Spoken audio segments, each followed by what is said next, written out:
In this video, I'm going to answer the most important question is this. Some of you have no idea what your passion is, what niche you want to go into, or who do you want to work with, or what do you even sell? So this is my formula on identifying what can you sell or who can you work with, okay? So right here, I have some notes, so just excuse me for holding on to them. I just need them, so I want to make sure that I get all the information correct, okay? So very quickly is this. You need to understand that when it comes to selling to someone, there are three things you need to ask. This is what we call the passion finder or the niche finder quotient, okay? Or the diagram, whatever you want to call this. So first question you need to ask is this. First question, so when we do this, I want you to find out. I want you to find out, and I want you to do this together with me. So I'm going to ask you to pause the video, and I want you to do this together with me. So the first question you need to ask yourself is, what do I love? What do you love to do? What do you love to do? What do you love to do? What topic, what niche, what industry, what do you love? For example, I love speaking, I love drawing, so whatever it is, list it down on a piece of paper. Have 3 pieces of paper. First one, love. What do you love? Write it down. Okay, what do you love? The second circle is this. The second circle you need to ask is, who will pay me? So what do I love to do? What will people pay me to do? Okay, what will people pay me to do? And then the last one is, what am I good at doing? Okay, so these are the 3 questions. What do I love to do? Am I good at doing? And what will people pay me to do?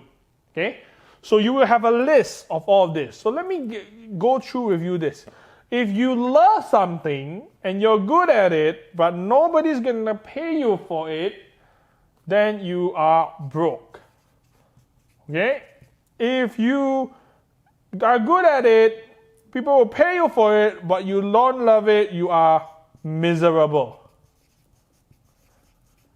If you love it, okay, if you pay it, you love it, but you're not good at it, you will have unhappy customers, unhappy clients. Okay? So what is the sweet spot? This is what we call the sweet spot here.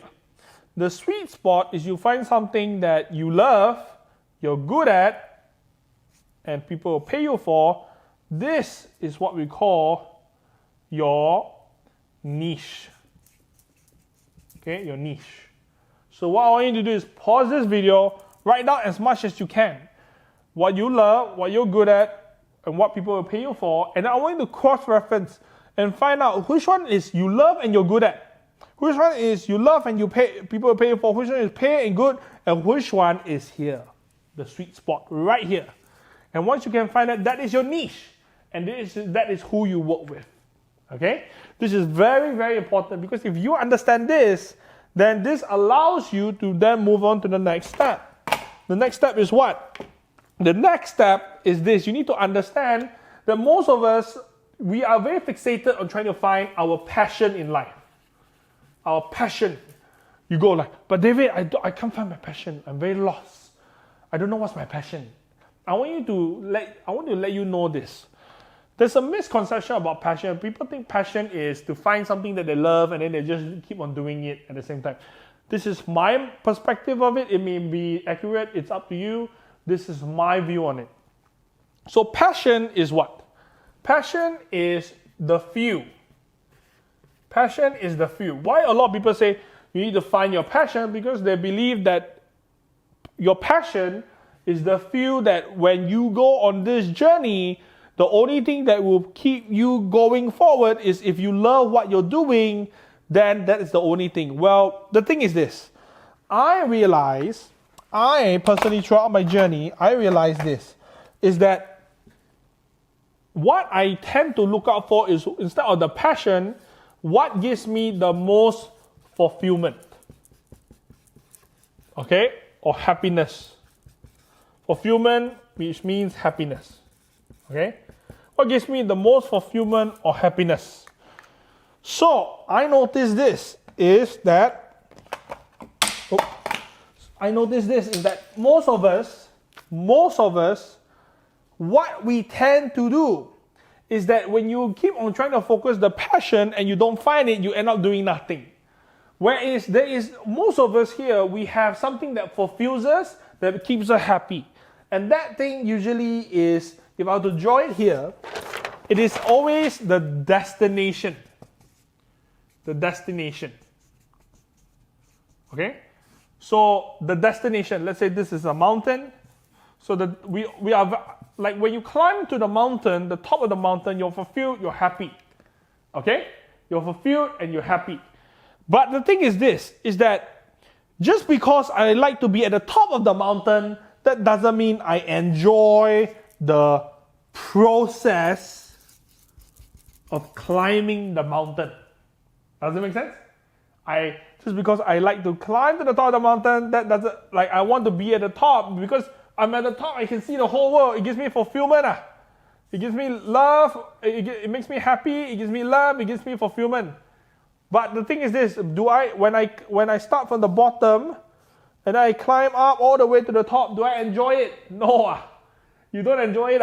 So the thing is this, why is this very important is you need to understand that fulfillment, instead of trying to find like the big answer like passion and all of that, I want to challenge you to think about this, is that in this journey here, what if the fulfillment and the happiness is what you want, what you live for. Okay? But the journey to get there is something you don't enjoy. Let me give you an example. For me, my biggest fulfillment and happiness is every time I finish an event, all the students that absolutely realize that this is a turning point in their life, you see a light shimmer in their eyes, and I know that I've done my job. That's what I live for. But the journey to get there